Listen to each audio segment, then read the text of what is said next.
J'aime les week-ends de 3 jours.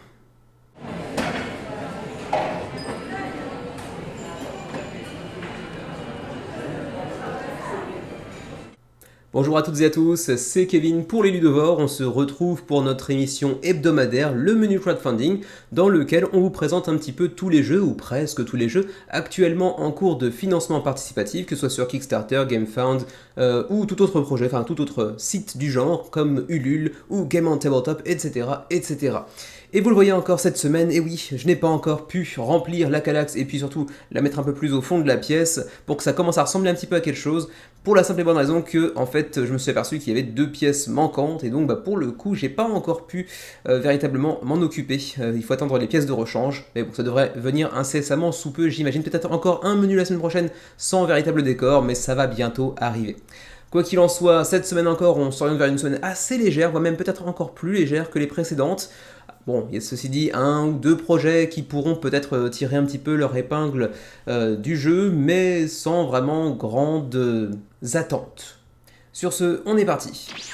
Et on commence tout de suite avec l'habituel petit point sur la chaîne. On a franchi récemment les 1100 abonnés. Et puis en matière de nouveautés, cette semaine, vous aurez, au-delà des vidéos habituelles hebdomadaires du menu crowdfunding et du suivi, également une petite découverte de Wild Serengeti que nous avons reçu récemment et pour lequel on vous propose une petite partie de découverte à deux, une expli-partie en somme, où on vous expliquera un petit peu l'ensemble des règles ainsi qu'une partie suivie d'une petite critique rapide du jeu. Ce n'est pas une review, mais c'est quelques minutes qu'on prend à la fin de la partie pour donner un petit peu nos premières impressions concernant le jeu.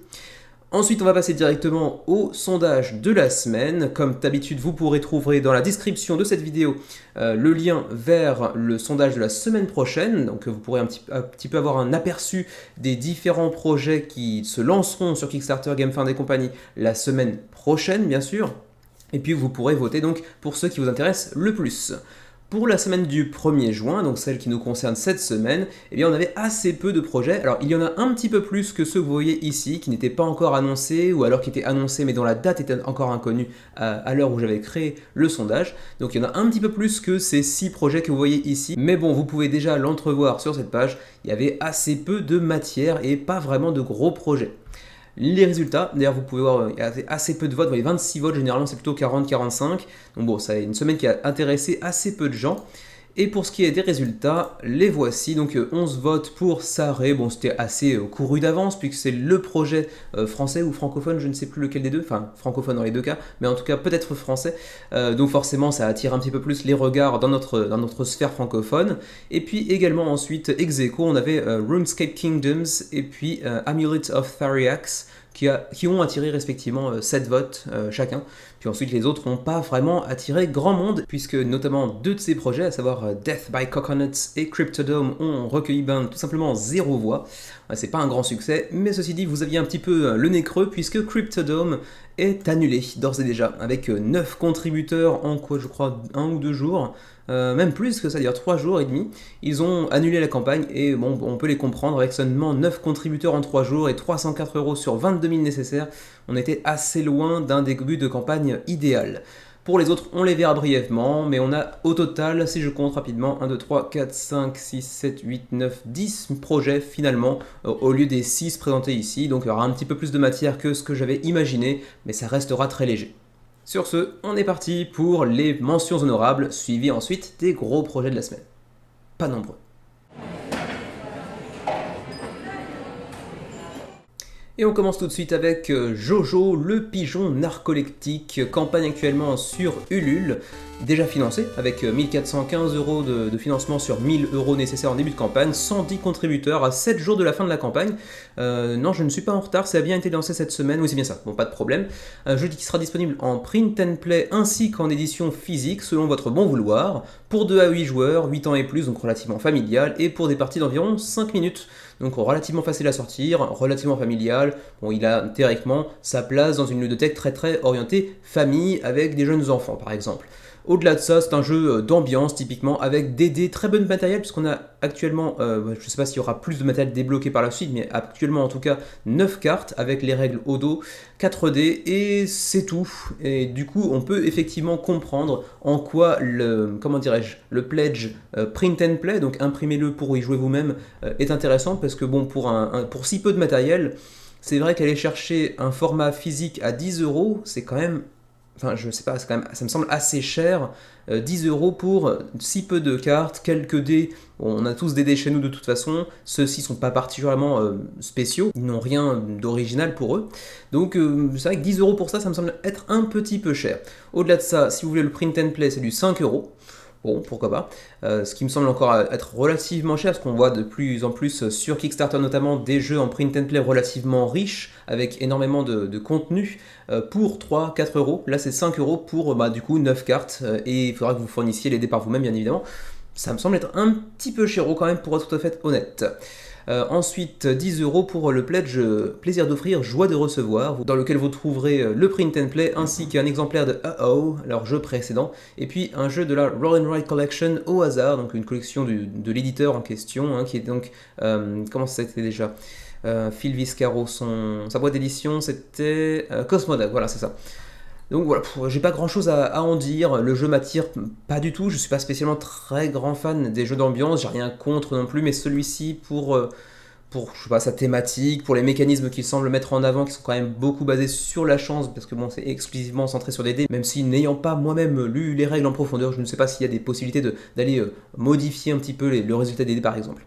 Quoi qu'il en soit, c'est à peu près tout ce que je peux vous dire pour Jojo, le pigeon narcoleptique en provenance de Cosmodac et donc de France, 110 contributions à 7 jours de la fin de la campagne. Bon, vous me direz ce que vous en pensez, moi j'avoue que ça ne m'attire pas du tout. J'allais entamer ce segment de Kingdoms Dragons par une petite blagounette en disant que ça faisait longtemps qu'on n'avait pas vu un projet dans lequel était impliqué David Turczi, mais bon, personne n'y aurait cru, donc on va s'abstenir. Et oui, encore David Turczi, toujours là pour faire des solos pour d'autres auteurs, et c'est le cas encore ici avec Kingdoms Dragons, un jeu, vous allez le voir en fait au cours de la campagne, qui est assez ancien, mais qui est un petit peu remis au goût du jour, un jeu de Richard Breeze, avec un mode solo qui cette fois-ci a été conçu pour cette réédition, on va dire, par Monsieur David Turczi, l'incontournable Monsieur Solo, pas seulement, mais essentiellement quand même mode solo. 19 000 € d'engrangés pour l'instant, donc le projet est financé avec 274 contributeurs à 16 jours de la fin de la campagne.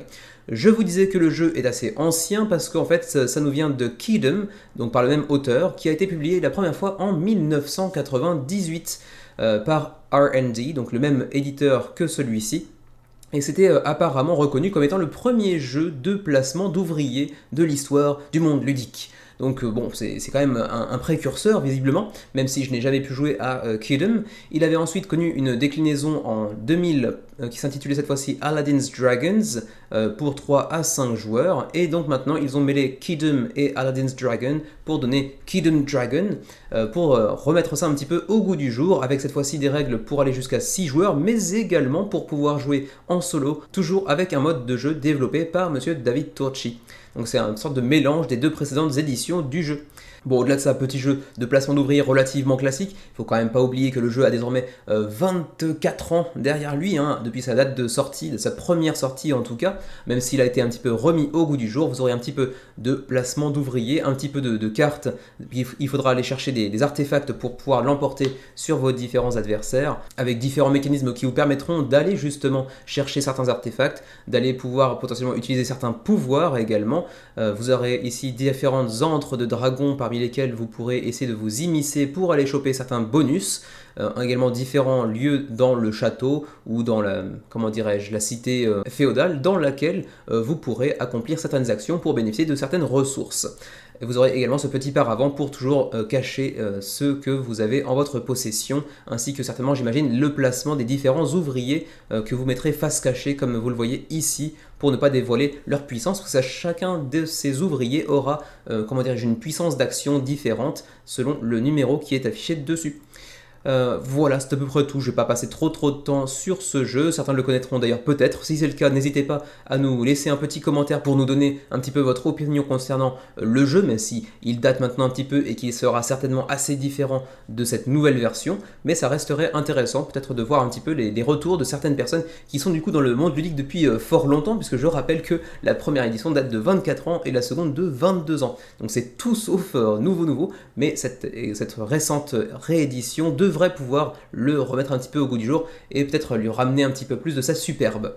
Donc voilà pour les shipping, on n'a peut-être pas encore vu d'ailleurs le prix du pledge lui-même, on va aller voir directement ici, ce sera plus rapide, on est donc sur du 45 livres, soit 53 € pour une copie du jeu, et je crois d'ailleurs que c'est à peu près le seul pledge, après on peut éventuellement aller en prendre 2 copies pour économiser un petit peu sur les frais de port et bénéficier d'une petite ristourne à l'unité également. Pour le shipping, donc les frais de port, pour l'Europe on a à 16 livres, donc en gros une vingtaine d'euros de frais de port. C'est quand même assez cher pour un jeu qui lui-même n'est pas si onéreux que ça, mais les frais de port à 16 livres, bon ça pique un petit peu. Vous pourriez éventuellement vous grouper pour, enfin au moins sur des petits pledges groupés de 2 copies, pour pouvoir réduire un petit peu la note à 9 livres pour l'unité, ce qui est un peu plus intéressant. La TVA, quant à elle, par contre, est incluse dans le prix du pledge stipulé un peu plus haut, donc 45 livres, soit 53 €. Donc ça c'est quand même ça moins à ajouter dans le pledge manager, c'est quand même un gros plus, mais ça reste malgré tout un petit peu cher quand on prend en compte les frais de port, à moins qu'on se réunisse à 2, 3, 4, 5 joueurs s'ils permettent éventuellement de prendre plus de 2 copies. Voilà pour Keydon's Dragons, rien de très particulier, mais bon, ça pourra éventuellement évoquer certains souvenirs aux plus nostalgiques de nos ludistes, éventuellement.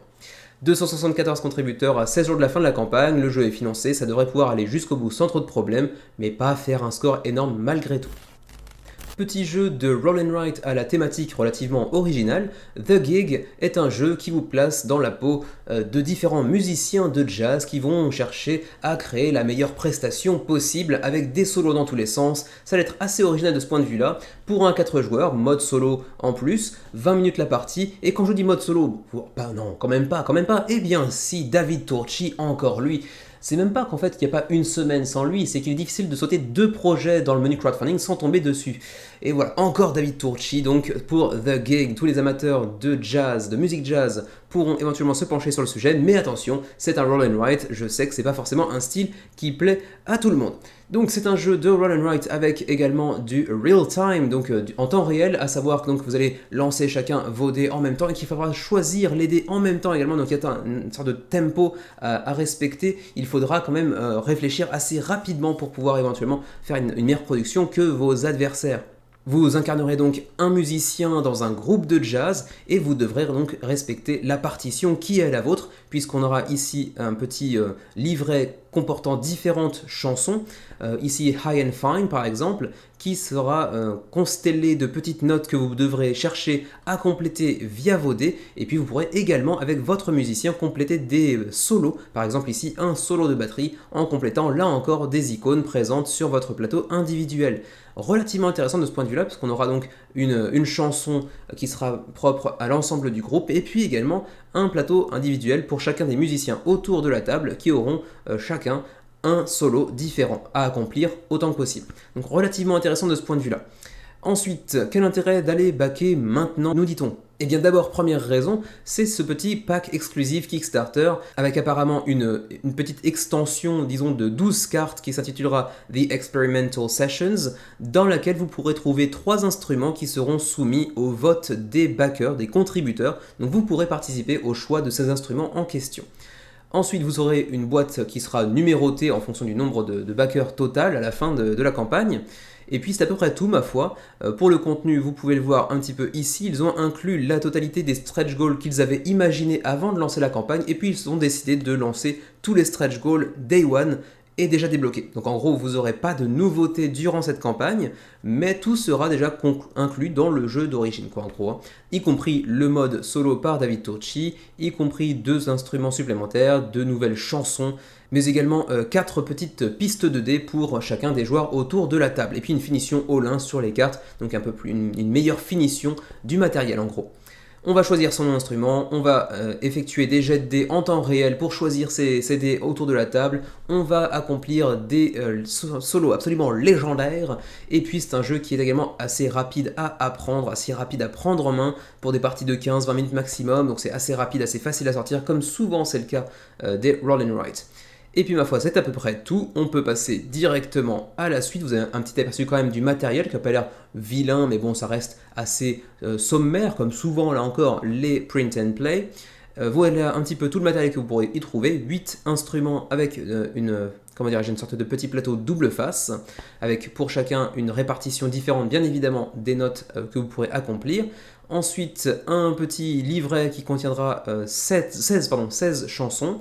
14 dés customisés et 4 pistes de dés évidemment pour chacun des joueurs autour de la table. On aura également des cartes de audience qui sont des cartes de public qui, vous le voyez, auront différents logos et donc j'imagine différents pouvoirs que vous pourrez activer en fonction peut-être de dés que vous aurez réussi à placer sur telle ou telle carte. Ça reste assez intéressant et assez innovant en termes de thématique, au tout du moins. Je ne sais pas si en termes de mécanisme, ça révolutionnera l'univers du Roll and Write qui est assez, assez plein quand même, il faut bien le dire. Depuis 4-5 ans, on en a quand même pas mal soupé du Roll and Write, et je dis ça en tant qu'amateur même de Roll and Write. C'est un type de jeu que j'apprécie. C'est loin d'être mon type de jeu favori, mais c'est un type que j'apprécie.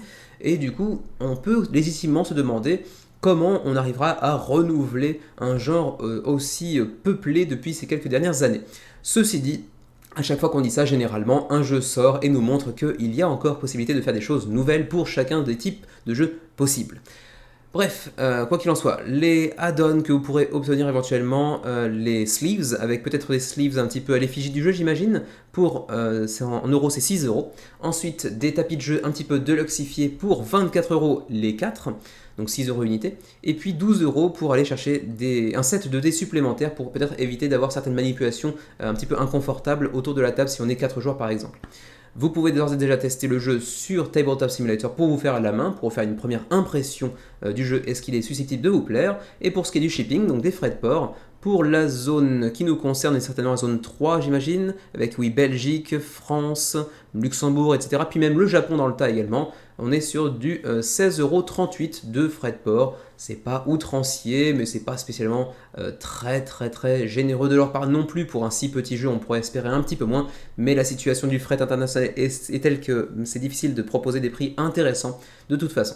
Et pour le prix du jeu lui-même, je crois je l'avais aperçu ici, mais je ne l'avais pas mentionné à l'oral, excusez-moi. Donc c'est 29$, donc j'imagine autour de 26-27€ pour le jeu, ce qui me fait dire à nouveau que le shipping est quand même un petit peu chéros. Donc éventuellement, bon, c'est pas garanti, mais si on peut éventuellement se dire attendons la sortie boutique, ça évitera d'avoir à payer des frais de port et le jeu sera pas forcément plus cher une fois qu'il atteindra les boutiques. Ce serait peut-être la meilleure option, mais c'est pas dit que le jeu apparaisse en boutique en version francophone un jour, puisque pour l'instant aucune mention n'a été faite concernant une potentielle version francophone. Ceci dit, on peut quand même se dire que Braincrack Games est un habitué des versions francophones. Vous pourrez aller checker leur site, certains de leurs jeux ont déjà une version francophone, donc ça devrait pouvoir se faire. Quoi qu'il en soit, si vous êtes intéressé, j'aurais quand même plutôt tendance à dire attendez la sortie boutique. C'est pas une garantie qu'elle arrive effectivement, mais bon, au pire, il y a quand même des dizaines de Roll and Write qui ont l'air très sympas également. On avait déjà parlé de This Didn't Happen il y a entre 6 ou 9 mois, j'ai un petit peu oublié. Si vous allez sur la chaîne des Ludovores et que vous tapez dans la barre de recherche This Didn't Happen, vous devriez pouvoir trouver le menu dans lequel on avait parlé du projet. Ça fait bien 6-9 mois je pense. Petit jeu coopératif qui cette fois-ci a atteint son seuil de financement, ce n'était pas le cas la première fois. Ceci dit, la première fois, il avait fallu un petit peu plus d'argent pour financer, donc ils ont baissé un petit peu leur seuil de financement et du coup ça a mieux marché.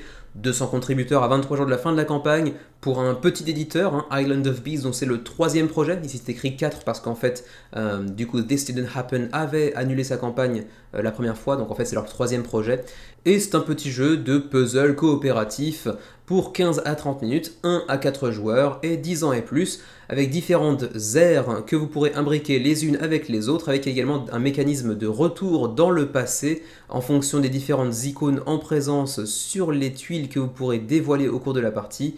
relativement facile à mettre en place, vous l'avez vu, hein, c'est un jeu très très court, hein, 15 à 30 minutes pour un petit jeu coop avec une thématique assez forte. On pourrait imaginer, quand on parle de retour dans le passé, un jeu un peu plus mastoc en termes de durée de jeu, mais non, c'est vraiment des parties relativement ramassées, assez faciles j'imagine à sortir, rapide à mettre en place également. Vous aurez l'ère médiévale, l'ère de la Grande Guerre et l'ère lunaire, l'ère de la Lune, avec également une carte d'apocalypse qu'il faudra à tout prix éviter, donc avec cet aspect donc, de puzzle coopératif, dans lequel vous devrez mettre toutes vos compétences en œuvre pour éviter justement cette issue qu'est l'apocalypse, avec les symboles que vous voyez ici qui vous permettront d'aller altérer un petit peu l'avenir. Donc relativement intéressant, je serais curieux de l'essayer. Bon, de là à aller le baquer, sans doute pas.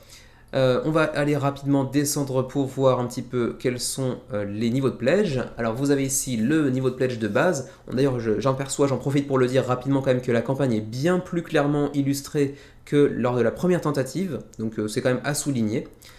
Donc je parlais des niveaux de pledge, les voici, 27 $ pour ce qui est des dollars américains, parce qu'il me semble que c'est un projet canadien, c'est ça, Calgary, Canada, mais en dollars USD c'est quand même un petit peu plus parlant en règle générale, donc 27 $ américains plus 12 pour le shipping. L'édition Deluxe intégrera 125 cartes au lieu de 85, donc plus de rejouabilité, 8 Apocalypse au lieu de 4, donc plus de profondeur de rejouabilité là encore, et puis des standees qui passeront de 5 à 7, plus un Legacy Play, donc peut-être éventuellement du matériel à découvrir en plus grâce à cette édition Deluxe qui, elle, coûtera 39 $ au lieu de 27 pour l'édition de base. Ensuite, vous pourrez éventuellement y jouer en print and play également pour 5 € pour ceux qui voudraient éviter de prendre trop de risques mais qui sont quand même intéressés par le projet. Ça peut être une bonne idée, d'autant plus que j'imagine qu'on aura un late pledge d'ici la fin de la campagne, 1 ou 2 mois peut-être à la fin de la campagne. Si vous avez backé pour 5 $, vous aurez le print and play et s'il vous plaît, vous pourrez éventuellement la prendre en version physique. Il faudra ajouter éventuellement un petit peu de dollars par-dessus, bien évidemment. Alors ensuite, passons aux frais de port, les voici, 15 $, pardon, donc 11 € du coup, pour la zone Union Européenne apparemment, donc France, Allemagne, Angleterre, mais j'imagine que ça concerne tous les pays de l'Union Européenne. D'ailleurs c'est même pas l'Union Européenne, mais l'Europe en tant que telle, puisqu'on voit ici le Royaume-Uni qui en fait partie également. Pour le Canada, c'est du 16 $. Alors, est-ce que ce sont des dollars américains ou canadiens? Là-dessus, je ne saurais pas vous dire. Et en plus, ça dépend de la ville et de l'état où vous habitez. Toronto, 20. BC, je ne sais pas à quoi ça correspond, 16. Et Calgary, ce serait gratuit éventuellement si vous allez chercher en boutique. Et pour le reste du monde, ben, ma foi, je ne sais pas trop. Ensuite, pour la TVA, eh bien la TVA sera certainement, c'est pas une certitude ceci dit, mais certainement à payer lorsque le jeu arrivera. Donc pas dans le Pledge Manager, mais à l'arrivée du jeu peut-être. On verra. Et pour ce qui est de la timeline, le jeu pourrait potentiellement vous parvenir d'ici début septembre, ce qui serait assez rapide. Et ma foi, c'est à peu près tout pour This Didn't Happen, alors que vous voyez un petit peu l'aperçu du contenu dans la boîte. C'est un jeu qui peut être relativement intéressant, d'autant plus qu'un petit jeu avec une thématique forte en coopération sur seulement 15 à 30 minutes, c'est pas inintéressant sur le principe. Bon, de là à aller baquer, encore une fois, il y a un pas que je ne saurais franchir. This Didn't Happen, 194 contributeurs à 23 jours de la campagne et 6000 € d'engrangés. On est sur une semaine assez riche en jeux d'ambiance, et moi, bon, les jeux d'ambiance, c'est pas tellement mon truc, donc je vais passer assez rapidement sur cette nouvelle campagne. Il s'agit de Death by Coconuts, donc les morts par chute de noix de coco. 62 contributeurs, 2114 € d'accumulés sur 5800 nécessaires, on est encore très loin du seuil de financement. Et du coup on peut se demander est-ce que ce ne serait pas forcément le jeu le mieux titré de l'univers, puisque visiblement il est voué à un échec assez retentissant d'ici la fin de la campagne, j'imagine. Je vois une annulation pointer le bout de son nez, mais bon on verra bien. 23 jours avant la fin de la campagne, ce qui laisse largement le temps de me contredire, mais quand même j'aurais tendance à en douter. C'est un deuxième projet pour Bubblegum Stuff qui nous vient de Londres, donc en Angleterre. Leur premier projet était Plant-Based Riot qui avait financé, c'est vrai, l'année dernière, je me souviens de l'avoir présenté dans le menu crowdfunding, avec 300 contributeurs. Donc après tout, est-ce que 300 contributeurs, on peut encore les faire ? Potentiellement oui, mais j'aurais tendance qu'à, alors qu'on entre progressivement là dans le ventre mou de la campagne, après la fin de la première semaine de campagne, vous le savez, le nombre de contributions va forcément commencer à baisser de manière quotidienne, puis avant de potentiellement refaire un petit retour au sommet les 2-3 derniers jours de la campagne. Mais sur un projet comme celui-ci, je doute que vraiment on aille chercher des chiffres assez conséquents. Bref, un jeu pour 2 à 8 joueurs, 30 minutes et plus la partie pour 10 ans et plus. Et bon, c'est vrai que le parti pris thématique est assez fun.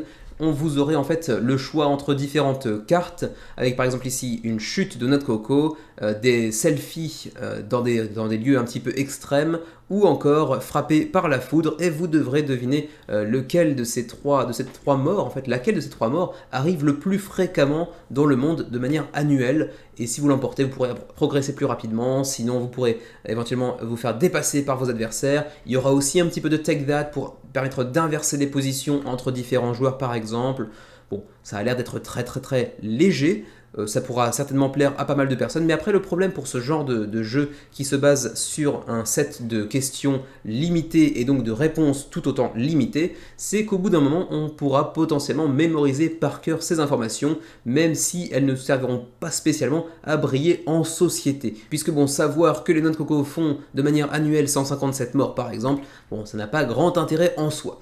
Quoi qu'il en soit, la version standard se vendra pour 25 livres. Elle contiendra 250 cartes de mort et 25 cartes de trésors qui viendront impacter un petit peu l'ensemble de la partie. C'est celle que vous voyez ici en bas à droite du plateau.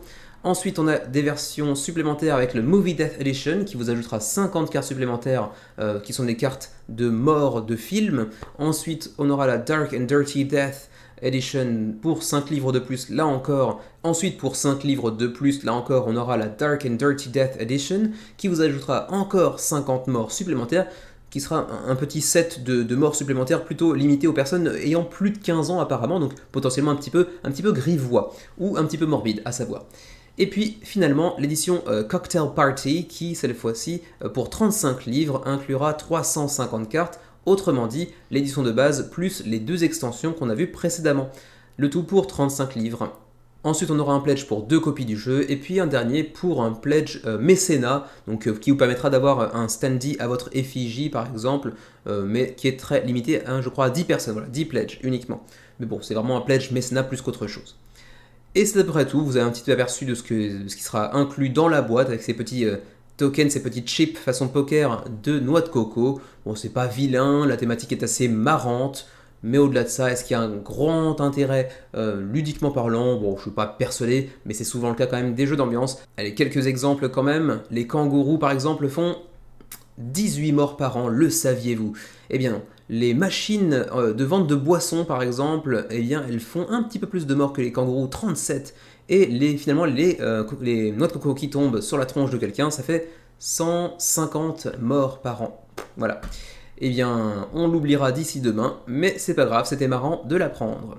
Et pour ce qui est du shipping, le shipping pour la zone européenne, c'est du 12 livres, donc environ une quinzaine d'euros. Pour le Canada, 14, donc un petit peu plus cher. Et pour le reste du monde, 18. Pas de version française qui plus est, mais bon, vous l'avez vu, le texte est assez minimal sur les cartes en règle générale. Reste à voir si vous aimez les jeux d'ambiance et également cette thématique des morts un petit peu stupides, un petit peu rares, un petit peu façon Darwin Award. En tout cas, c'est pas le cas de grand monde puisqu'on est actuellement à seulement 62 contributeurs à 23 jours de la fin de la campagne. Ça sent un petit peu le sapin, c'est le cas de le dire. Je prends 2 minutes pour parler de Coffee and Chaos de Cobblepath Games. 2 minutes seulement parce que, bon, je l'avais mentionné dans le sondage de la semaine, mais en réalité, c'est pas tellement un jeu de société, mais plutôt un jeu de rôle pour 1 à 8 joueurs, 45 minutes la partie pour 5 ans et plus, donc relativement familial là encore, même s'il n'y a pas de version française. Vous êtes placé dans la peau de différents membres d'un staff d'un café qui vient d'ouvrir, mais malheureusement la machine à café est pétée, et tout se passe extrêmement mal dans ce café et vous allez devoir faire votre possible pour vous en sortir malgré tout avec tout un tas de cartes spécifiques qui vous permettront d'incarner des rôles particuliers, d'aller modifier la situation, mais en gros c'est plus un petit jeu de rôle et d'ambiance que véritablement un jeu de société. Du coup je vais passer très rapidement, il fallait juste que j'en parle parce que je l'avais mis dans le sondage et que par acquis de conscience je voulais pas qu'on puisse me le reprocher, même si je suis persuadé que personne ne l'aurait fait, mais je suis un petit peu timbré parfois. 29 livres pour le pledge Dinner and Dessert, 12 livres pour le pledge Starter. Là c'est la même chose avec donc, le jeu plus apparemment des add-ons, donc un exemplaire de chaque add-on présent dans le jeu. Ensuite, 15 livres pour le main course, pour avoir le jeu, uniquement le jeu, alors que pour le starter, c'était une version digitale. Donc bon, autant aller chercher la version physique. Ensuite, on a un 3-course meal pour 60 livres qui inclut également une carte particulière et unique, ainsi que des situations bonus. Bon, ça fait un petit peu cher par contre. Et 75 livres pour le Chess Special, qui vous fournira en gros le all-in, donc tout ce qui est disponible pour le jeu. Bon, ceci dit, vous l'avez peut-être entreaperçu ici, hein, le jeu pour l'instant n'est pas sur le chemin du financement, et même assez loin de là. 41 backers à 26 jours de la fin de la campagne, certes, mais 26 jours, je pense, ne suffiront pas pour aller chercher un score conséquent. Est-ce que ça financera? Peut-être, c'est pas vraiment un jeu sur lequel je peux tirer des conclusions hâtives, dans le sens où c'est pas vraiment un jeu typique, c'est pas un jeu de société à proprement parler, donc je sais pas comment ça va évoluer, mais si ça suit un petit peu les évolutions habituelles des jeux de société, ça devrait pas financer, ou alors vraiment de manière ric-rac sur le fil. Voilà, rien de plus à en dire, j'ai même pas aperçu les frais de port, mais je pense que ça va pas intéresser grand monde, donc on passe. Coffee and Chaos. J'ai rien d'autre à en dire, franchement, je sais pas. Pas de conclusion. Scientifique dans l'âme, scientifique de profession ou scientifique en herbe, si la science vous intéresse en tout cas, vous pourriez vous pencher sur l'un des nombreux projets qu'on voit chaque année popper sur Kickstarter dans le registre du escape game ou du jeu à mystère, on va dire. Il s'agit cette fois-ci de Unsolved Science, Case Number 1, The Object. Donc qui dit Case Number 1 dit éventuellement une série de jeux qui pourraient s'élargir assez rapidement. C'est le premier projet de Mathieu Ranger, ou Ranger, je ne sais pas, parce que c'est un Canadien de Toronto. Bon, Mathieu, ça nous laisse penser qu'il y a un petit peu de francophonie là-dedans, et j'espère que c'est le cas. Malheureusement, pas de version francophone, en tout cas pas pour l'instant. Je crois avoir checké tout à l'heure la FAQ pour voir éventuellement s'il y avait une mention faite concernant les langues du jeu, mais je ne crois pas que ce soit le cas. Donc non, a priori, pas de version francophone pour Unsolved Science, mais c'est un petit jeu assez intéressant comme vous allez le voir. Alors si vous êtes amateur de tout ce qui est escape room, jeu de, de coopération sur des parties assez longues, on est sur quand même des parties de 2 à 3 heures, idéalement pour 1 à 4 joueurs, comme vous pouvez tout à fait y jouer en solo, avec également de la vraie science incluse dedans. C'est toujours assez fun, on a l'impression de voir un cadeau dans les paquets de cornflakes, de la vraie science incluse à l'intérieur. Bref, vous allez faire des petites expériences avec ce qui est inclus dans ce paquet, et de ce point de vue-là, c'est assez intéressant. Donc pour ceux qui éventuellement sont intéressés par tout ce qui est un petit peu expérience scientifique, qui veulent éventuellement se prendre pour un savant fou, ça peut être assez fun. Vous allez avoir donc une petite boîte en carton, à l'intérieur desquelles vous allez trouver des instructions, et à partir de ça, différents objets, y compris, si je me souviens bien, une pierre que vous allez trouver, voilà, c'est ça, ici sur le côté, là. Et à partir de ça, vous allez devoir suivre différentes instructions pour éventuellement réussir à trouver le secret, hein, le résultat, la réponse à ce mystère. Différents mystères potentiellement, je ne sais pas combien de parties on peut faire sur cette seule boîte, mais apparemment il y aura d'autres boîtes par la suite, mais ça a l'air assez intéressant, un jeu qui vous propose de faire des expériences scientifiques autour de la table, je trouve ça assez innovant, c'est assez rarement vu en tout cas. Pour ce qui est ensuite du prix et des niveaux de pledge, des frais de port, etc., on va trouver ça un petit peu plus bas avec ici les niveaux de pledge. Et bien justement, le case number 1, The Object, 42$. Et c'est là par contre qu'on fait « Ah, bon, d'accord ». Alors attention par contre, ce sont des prix en CAD, autrement dit de dollars canadiens, et non pas de dollars américains. Ce qui fait tout de suite chuter un petit peu le prix en euros et même d'ailleurs en dollars américains, puisque 42$, ici d'ailleurs il nous mentionne 45, du coup allez savoir, c'est peut-être le early bird, je sais pas, ça fait en gros 34€, donc 42 ça devrait faire 32, 31€ environ pour ce premier case number 1, donc The Object, plus les Kickstarter Exclusives, plus éventuellement un petit pins en enamel à l'effigie du jeu, Unsolved Science, et puis également 3 petites pistes musicales pour accompagner votre enquête sur une clé USB. Voilà, c'est plutôt sympa. Ensuite, le Early Bird Prize, donc à 45$, c'est ce qu'on vient de voir sur le côté, mais qui finalement... Ah d'accord, ça c'était pour le Day One. Donc là, le Day One, c'est le premier jour de la campagne, c'est déjà fini, donc vous n'y avez plus accès. Le Early Bird, apparemment, lui, est encore disponible. Il reste 31 copies sur 75. Ensuite, pour ceux qui auront potentiellement dépassé ce seuil de 75 financements, ce sera 50$ canadiens, soit 37€ pour aller le choper. Pour le shipping, le Canada s'en sort bien évidemment mieux que les autres puisque c'est un jeu canadien, avec 9 $ canadiens là encore pour les livraisons canadiennes, 14 pour 2 copies du jeu. En Europe, c'est pas tellement plus cher, 12 $ canadiens ou 18 si vous en prenez 2 copies. Et pour le reste du monde, c'est 15 ou 25 $ canadiens pour la livraison. Voilà, c'est à peu près tout. Dites-moi ce que vous en pensez, je trouve ça assez original. Je ne suis pas un grand expert des jeux de ce type, même si j'ai pu jouer une ou deux fois à Unlock et à des jeux un petit peu similaires.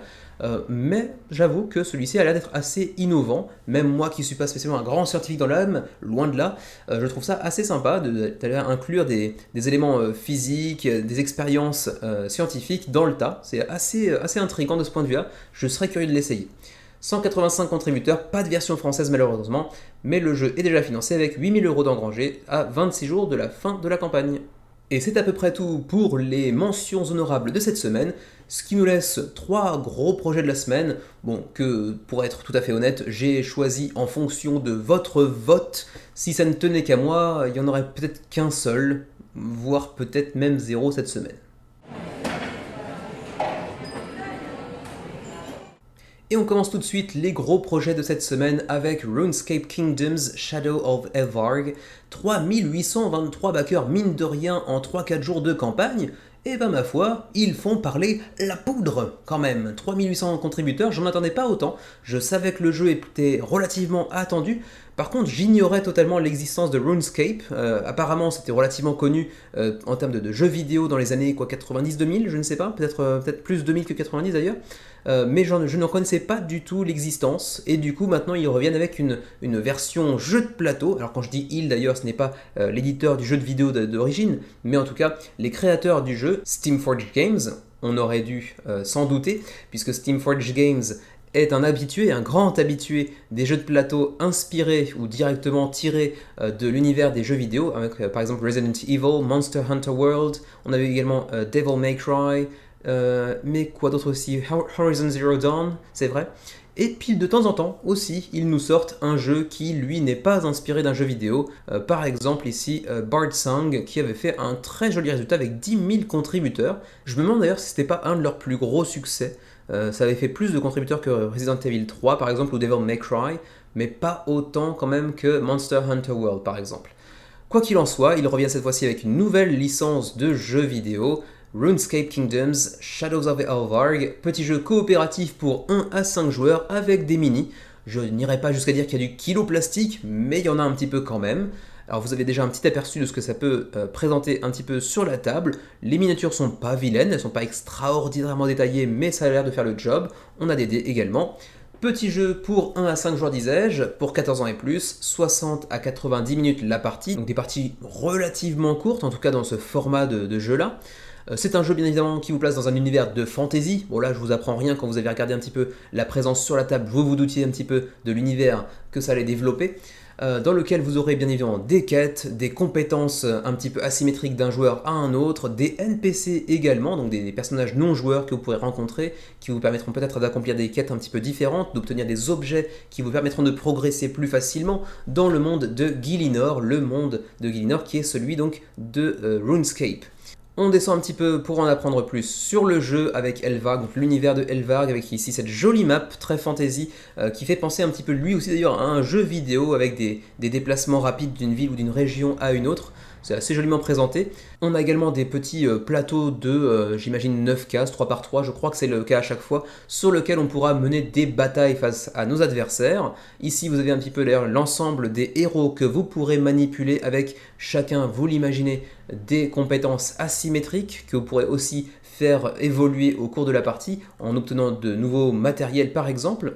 On vous explique ici aussi pourquoi backer maintenant et pas uniquement attendre la sortie en boutique. Alors d'abord pour nous autres francophones parce qu'il n'est pas du tout garanti que le jeu arrive un jour dans nos contrées en version francophone. Mais au-delà de ça, si vous voulez backer maintenant, eh bien durant la campagne, vous aurez également une extension exclusive à Kickstarter intitulée Culinaromancer, qui vous permettra d'avoir un ou deux nouveaux personnages, j'ai l'impression, mais également une extension de deluxification, donc une extension matérielle, qui s'accompagnera donc d'un tapis de néoprène à la place du plateau central que vous voyez ici, mais également de 4 tapis de néoprène pour les combats de boss, qui remplaceront en gros ce que vous voyez ici. et puis également des pièces de métal et des ressources deluxifiées pour l'ensemble de celles qui étaient prévues dans le jeu d'origine. Et que vous verrez un petit peu plus bas dans la campagne, c'est vrai qu'elles n'étaient pas très jolies à l'origine, ça présente beaucoup mieux ici comme ça. Et puis les dés un petit peu plus scintillants, un petit peu plus chatoyants que dans la version originale. Ensuite, passons les pledge levels. On a ici le pledge de base qui vous coûtera 77 €, sachant que la TVA est incluse quand vous êtes dans la zone européenne, donc c'est ça de plus en moins à ajouter lors du pledge manager, donc ça c'est sachez-le, hein, tenez-le vous pour dit, c'est quand même intéressant sur le papier. Ensuite, on a les différents avatars que vous pourrez contrôler durant la partie, avec par exemple donc le Knight, donc le chevalier, et le Dragon Knight, donc le chevalier dragon. Est-ce que ce sont des évolutions? J'ai l'impression, hein, je n'en suis pas sûr, mais je crois que ce sont des évolutions. Ensuite, on a l'archère et la Dark Archer, donc l'archère de l'ombre. Également le sorcier, ou la sorcière plutôt, et la sorcière mystique, son évolution. Ensuite, le Clue Hunter et l'Elite Trader. Donc là, par contre, je ne vois pas d'évolution particulière, même si clairement c'est le même personnage. Donc la chercheuse d'indices et, comment dirais-je, la commerçante d'élite. Ça me semble un peu étrange. Et puis ensuite le Skiller et Rogue Skiller, donc une augmentation du Skiller d'origine. Je sais pas, on a l'impression qu'il y a une toque de cuisinier, mais avec une pioche, donc je ne sais pas très bien à quoi l'affilier. Quoi qu'il en soit, vous aurez ici des campagnes dans la boîte de base, par exemple celle du Vampire Slayer, avec le Count Draenor, votre ennemi principal, avec son plateau individuel bien entendu, avec sa miniature plutôt bien réalisée. On aura aussi la campagne du Demon Slayer avec Delrith, qui aura bien entendu son plateau individuel avec ses petits, comment dirais-je, ses mignons en gros, comment dire en anglais, donc ses sous-fifres en gros. Ensuite on aura le Fire Slayer avec Stock Yad, je pense, hein, je ne suis pas sûr de ma prononciation, avec un gros monstre pas joli qui fait un peu penser à un rhinocéros sous amphétamine et qui crache du feu, avec son arène bien évidemment, et puis finalement le Dragon Slayer avec donc Elvarg dont le titre du jeu est tiré, son arène, ses cartes, etc.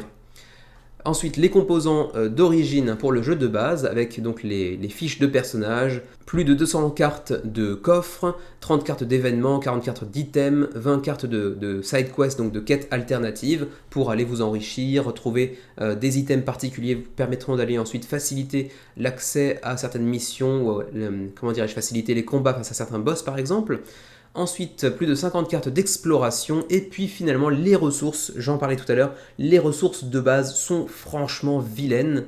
Est-ce que c'est une sorte de clin d'œil à la direction artistique du jeu vidéo d'origine? Peut-être, mais quoi qu'il en soit, c'est particulièrement moche, et quand on refait un petit tour du côté de, de la boîte de l'oxyfication ici, effectivement ça présente quand même beaucoup mieux.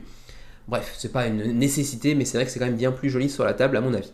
Ensuite, le Culinaromancer qui sera présent donc si vous baquez durant la campagne, avec son personnage, à moins que ce soit un boss, oui c'est un boss apparemment, avec son arène particulière, ses cartes à lui, et puis par contre Noob qui lui sera je pense un NPC, oui c'est ça, c'est un NPC qui aura besoin de votre aide durant certaines quêtes.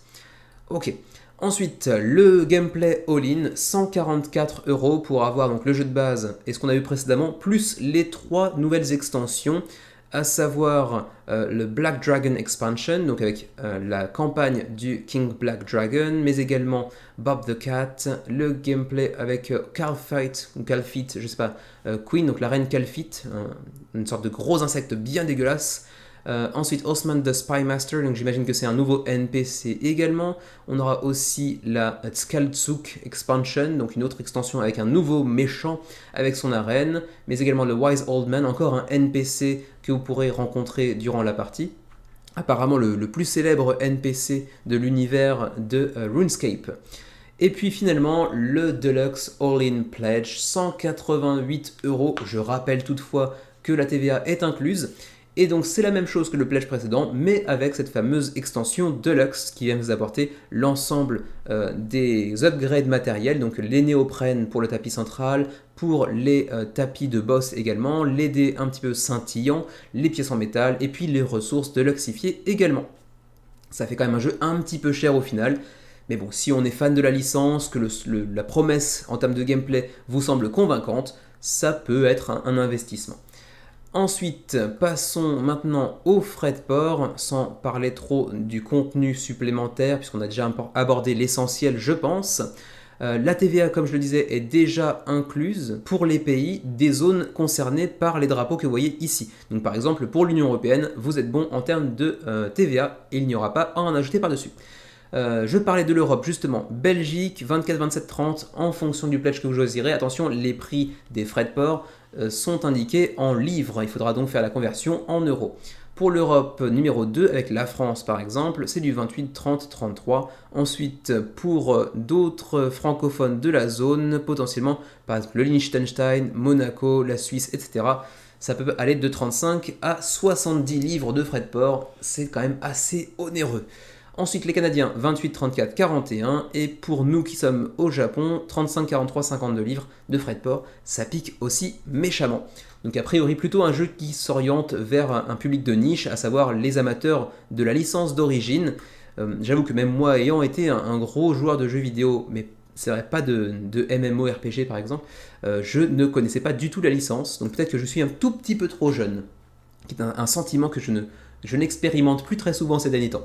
Quoi qu'il en soit, RuneScape fait plutôt un très beau résultat pour cette première semaine de campagne, avec presque 4000 contributeurs et 613 000 euros d'engrangés. Très beau résultat décidément. On est donc sur une campagne relativement courte, puisqu'elle fera son apparition dans le suivi du menu crowdfunding dès mercredi prochain. On est déjà dans la dernière semaine de campagne. Très beau résultat quoi qu'il en soit pour RuneScape Kingdoms, qui aura su attirer d'ores et déjà près de 4000 contributeurs à l'emporte-pièce. On enchaîne avec Saré, nouveau jeu des Toulousains de Nostromo Édition.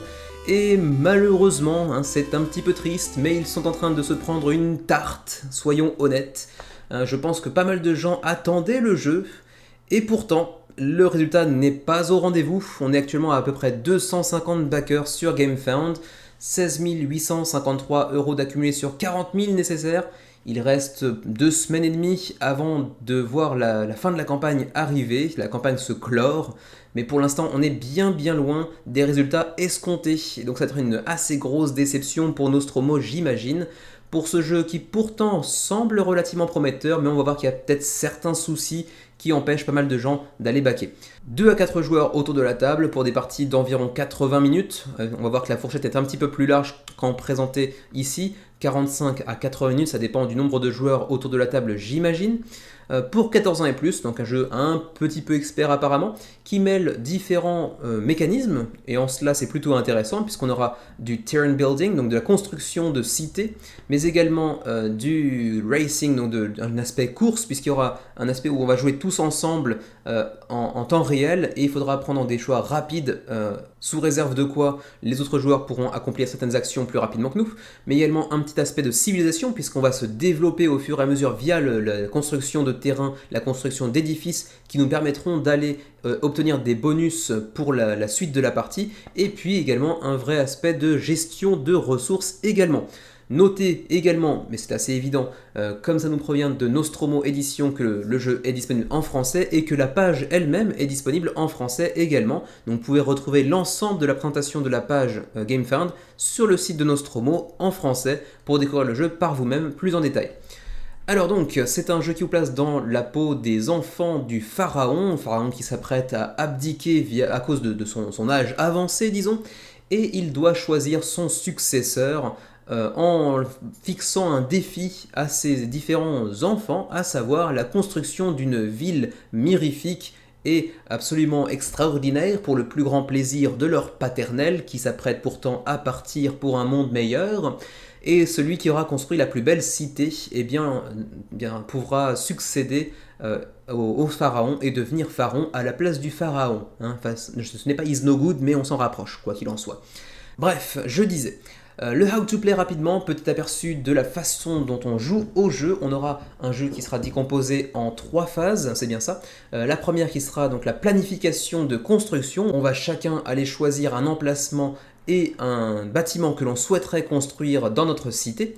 Ensuite, on a une phase de production qui est assez intéressante, qui semble être au cœur du jeu lui-même, puisqu'on a un gros aspect de push your luck, donc de pousser sa chance, puisqu'on va générer des ressources, mais en fonction de ce que l'on va tirer dans le paquet de ressources, eh bien parfois on pourra s'en sortir encore plus mal qu'avant le début de cette phase de production, avec notamment des révoltes de nos ouvriers qui pourront renverser le cours de la partie, différentes cartes qui nous permettront également d'aller retourner le paquet, ce qui fera qu'on n'aura plus connaissance des cartes que l'on tirera avant de les tirer justement, ce qui va renforcer cet aspect de push your luck. Et puis également les buildings, donc les bâtiments que vous aurez construits préalablement dans les tours précédents, vous permettront d'aller bénéficier de certains bonus de production par exemple pour les tours suivants. Donc ça c'est assez intéressant. Et puis finalement la phase de construction où vous allez dépenser les ressources dûment acquises pour pouvoir optimiser vos bâtiments, construire de nouveaux bâtiments pour ensuite bien construire un moteur de ressources plus pertinent pour les tours suivants. Donc assez intéressant, plusieurs mécanismes assez bien imbriqués les uns avec les autres. Et en plus de ça, vous allez le voir potentiellement un matériel assez sympatoche sur la table, si tant est qu'on prenne la version Deluxe.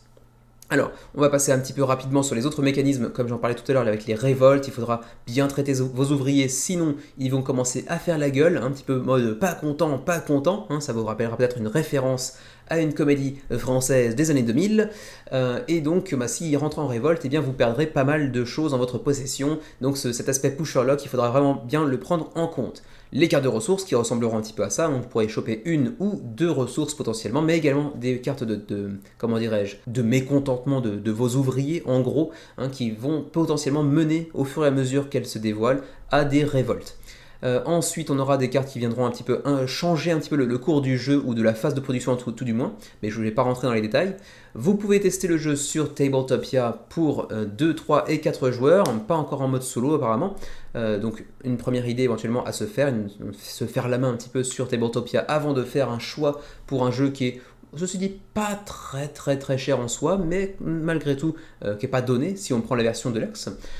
Ensuite, on a un petit aperçu des différents buildings que l'on pourra construire avec leurs effets. Par exemple ici le warehouse, donc une sorte d'entrepôt qui vous permettra d'aller stocker des ressources.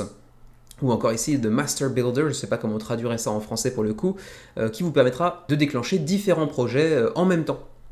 Ou encore le Goldsmith, donc le forgeron d'or, on va dire, qui vous permettra de produire plus d'or. Donc voilà, tous ces bâtiments qui auront chacun un effet impactant et un effet bénéfique pour vos tours suivants. Donc c'est assez intéressant de ce point de vue-là. Et vous le voyez ici d'ailleurs un petit peu depuis le début de la présentation des différents bâtiments, des miniatures très bien réalisées de chacun des quartiers, de chacun des bâtiments que vous pourrez produire. Et vous vous en doutez, via les miniatures qu'on envoie ici, ça va assez méchamment faire monter la note, bien évidemment.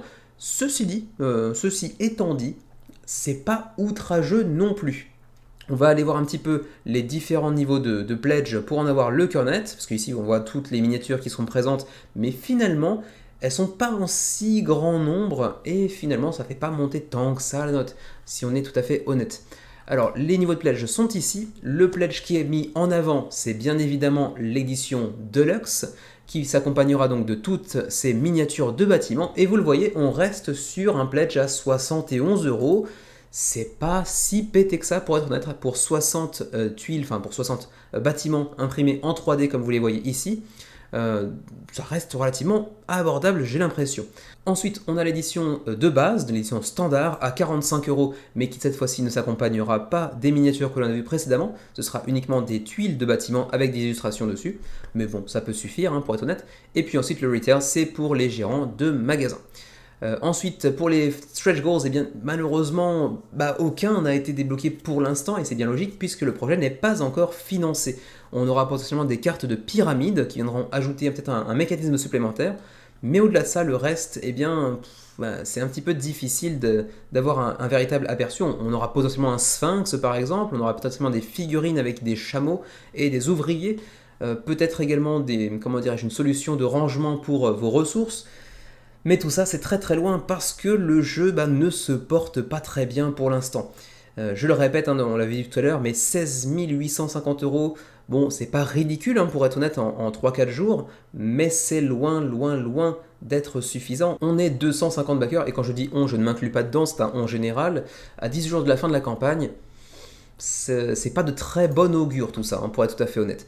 J'ai pas fouillé plus que ça les raisons qui pourraient expliquer le manque de succès de Sarre, qui a pourtant été repoussé 2-3 semaines consécutivement, si je me souviens bien, et qui était relativement attendu. On l'a vu d'ailleurs dans le vote de la semaine.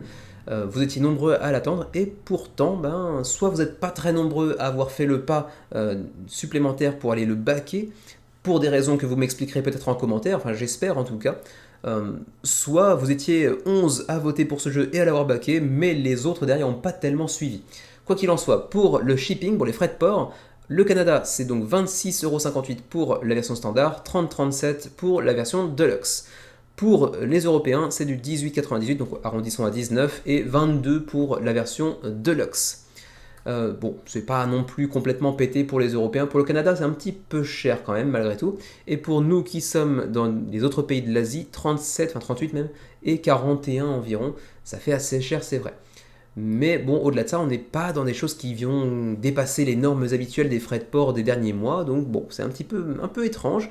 Je serais curieux de voir vos retours. Peut-être que je ne me suis pas penché suffisamment en profondeur sur les raisons qui pourraient expliquer le manque de succès de cette campagne, qui pourtant semblait avoir des retours assez positifs de différents vidéastes tels que Un Monde de Jeux, Trick Track ou encore La Société des Jeux. Mais visiblement, ça ne suffit pas pour attirer les backers.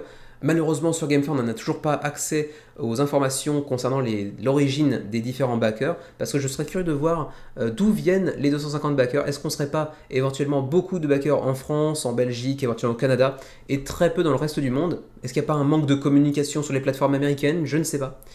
Mais bon, si vous avez plus d'informations que moi concernant justement ce très faible attrait de la campagne pour les backers internationaux, dites-le moi. En tout cas, pour Sarre, pour l'instant, ça se passe pas très bien, très honnêtement. Ils sont un petit peu en train de manger une tarte à la poussière.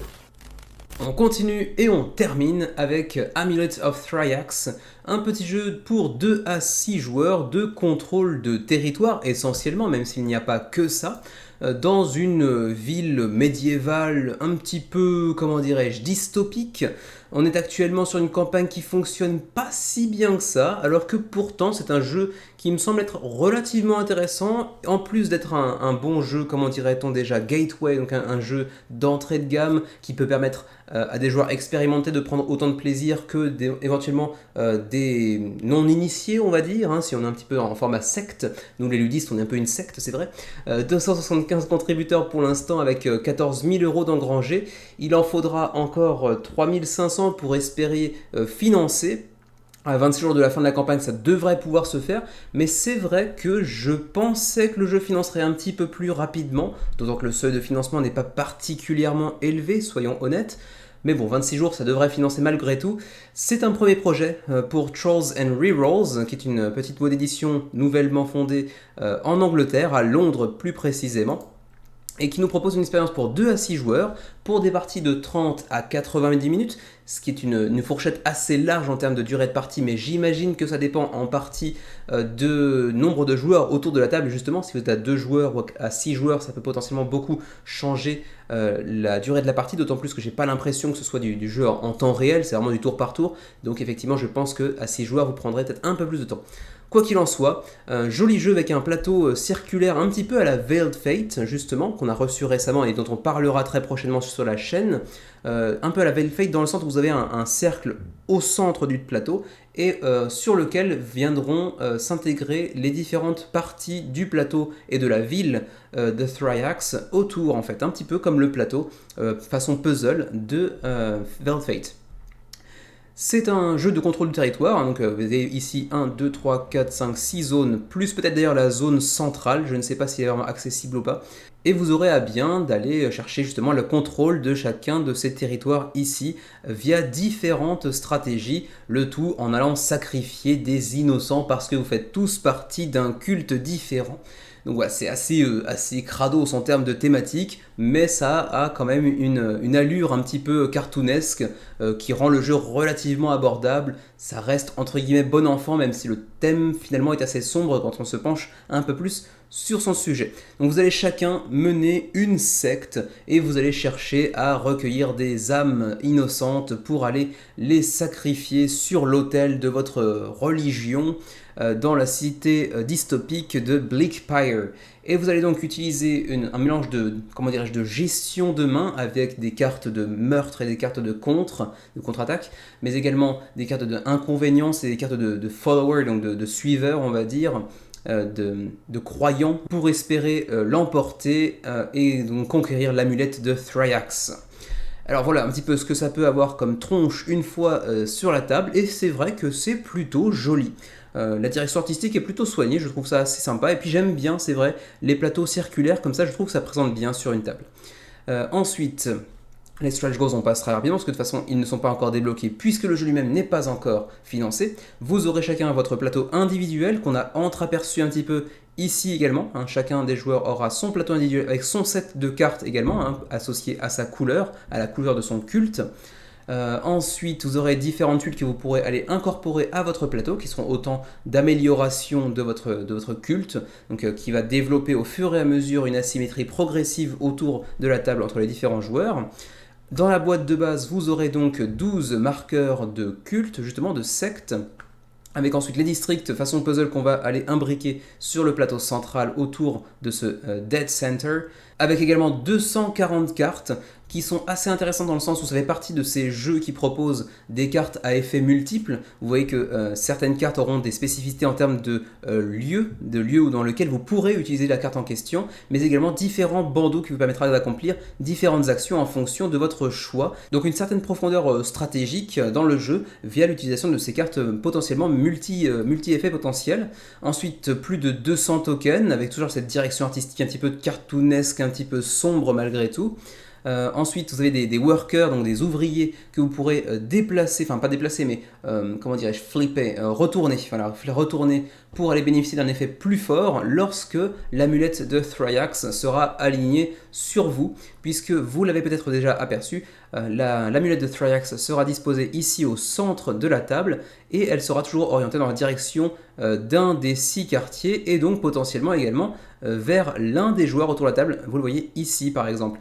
Ici, quand elle éclairera ce quartier, eh bien, les ouvriers qui se trouveront dans la zone se trouveront plus puissants. Et donc certains ouvriers de votre plateau également, individuels, seront retournés et vous permettront ainsi d'obtenir des effets plus conséquents. Ici par exemple, on voit un petit 6 qui se transforme en 12 lorsque l'amulette sera sur lui. Donc ça aussi assez intéressant. Le reste, on aura des petits rangements pour chacun des 6 cultes, donc potentiellement des 6 joueurs autour de la table, le petit marqueur de premier joueur, et puis l'amulette de Thryax qui sera au centre de la table. Pour les pledge levels, on a donc un premier pledge à 41 livres, soit 48 € pour le pledge Cultist, pour le jeu de base, sans plus. Ensuite, on a un pledge intitulé Fanatic pour 64 €, donc une augmentation assez conséquente d'un coup, plus 16 € malgré tout, qui vient inclure 18 cartes d'objectifs secrets. Alors, est-ce qu'il y a déjà des objectifs secrets dans le jeu d'origine? Je ne crois pas en avoir vu, donc je crois que ça vient ajouter du coup cette spécificité particulière de début de partie qui viendra modifier et, comment dirais-je, impacter l'ensemble de votre stratégie à long terme dès le début du jeu. Ensuite, 16 tokens additionnels avec des règles particulières, des règles spéciales. Donc encore une fois, un peu plus de profondeur, de stratégie dans le jeu. Et puis également 3 boîtes supplémentaires pour du rangement de tokens, etc. Et puis on aura aussi un petit artbook digital, mais bon, ça personnellement, je ne m'intéresse jamais à ce genre de choses-là. Et puis enfin, on a un dernier pledge Noble, un pledge un peu mécénat, qui vous permettra, comme c'est souvent le cas sur des projets un peu mineurs sur Kickstarter, d'inclure votre photo en fait à votre niveau de pledge pour ensuite pouvoir bénéficier d'une illustration à votre effigie qui fera partie en fait des personnages dans le jeu. Donc ça c'est un petit truc assez sympa, si on est très fan du jeu, ça peut faire l'objet d'un joli petit cadeau également, mais bon c'est quand même 236 €, donc évidemment c'est plus pour moi à mon avis un pledge mécénat comme je les appelle. Ensuite, pour l'aspect donc de langage, bon, pour l'instant, on n'a que de l'anglais. Il n'est pas impossible qu'à l'avenir, d'autres langues soient débloquées, selon certains critères, j'imagine, ou selon des négociations peut-être déjà en cours. Mais pour l'instant, en tout cas, il n'y a que de l'anglais disponible. Ensuite, on va passer un petit peu rapidement sur les différentes phases de jeu. On a donc le positionnement où on va aller déployer nos différentes unités sur le plateau pour bénéficier de certaines actions potentielles. Ensuite, on aura une phase de planification, une phase de scheme où on va jouer différentes cartes pour leurs effets. Ici, on vous donne un exemple. Vous pourrez ainsi peut-être ajouter des personnages sur la map, notamment via l'ajout de ces cartes. Ensuite, on a une phase de deploy, donc de déploiement d'unités, qui permettront éventuellement de les bouger des unités d'une partie du plateau à une autre pour idéalement les déplacer sur le quartier actuellement aligné sur l'amulette de Thryax, comme il le fait ici avec deux personnages de deux quartiers voisins qui se retrouvent tous les quatre dans le quartier concerné et donc leur effet s'envoie démultiplié. Ensuite, on aura une partie de manipulation. On va effectuer une rotation sur l'amulette de Thryax qui vient donc apporter son pouvoir différemment en fonction de la situation du jeu en cours. Ensuite, on aura une phase de récolte, donc de harvest, qui nous permettra d'aller bien chercher, récolter des âmes perdues, des âmes sacrifiées sur l'autel de notre culte, qui rapporteront plus ou moins de points en fonction de leur statut. Des nobles vous donneront plus de points, par exemple, que des paysans. Donc c'est assez sombre, hein, ça rappelle un petit peu en cela l'auberge sanglante, un thème très très sombre, mais avec une direction artistique un peu plus abordable, on va dire. Mais ceci dit, thématiquement, c'est peut-être pas forcément un jeu très familial en soi.